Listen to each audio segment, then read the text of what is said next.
चतुर से चतुराई ना बतियावे के चतुर से चतुराई बतियाबा बुढ़बा काहे में धरा जेबा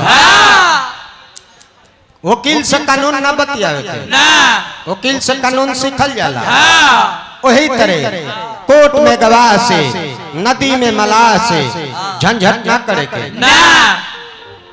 मान ली गवाह कोर्ट में खड़ा बा गवाही देवे खातिर कहे खातिर गइल बा कि ना रहले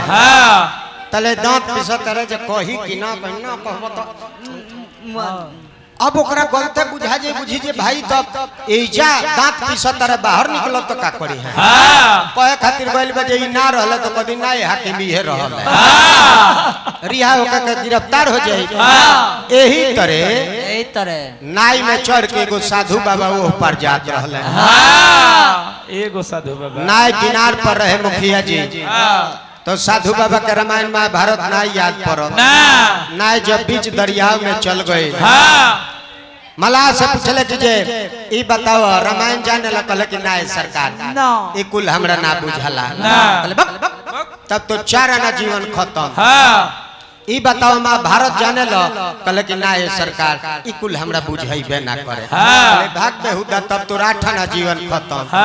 ई बताओ कब भजन कीर्तन सत्संग में गइल बारो कहले कि का कहीं सरकार मन तो करबे करेला लेकिन है लगी डांड मारला से फुर्सत बजे हम कहीं जाए कहले कि अरे बूढ़ वक्त नहीं तब तो तोर 12 आना जीवन खत्म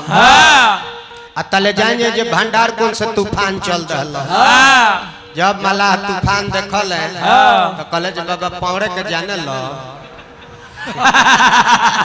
कहले जे ना का बात है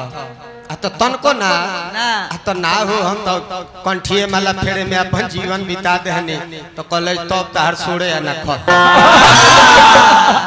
हम 4 आना बचल बनो हम अपन पवाड़ी ओड़ी के पतवार उतवार मार के जोगा ले तू अपन भीतरे बुझी बुझी मरी हो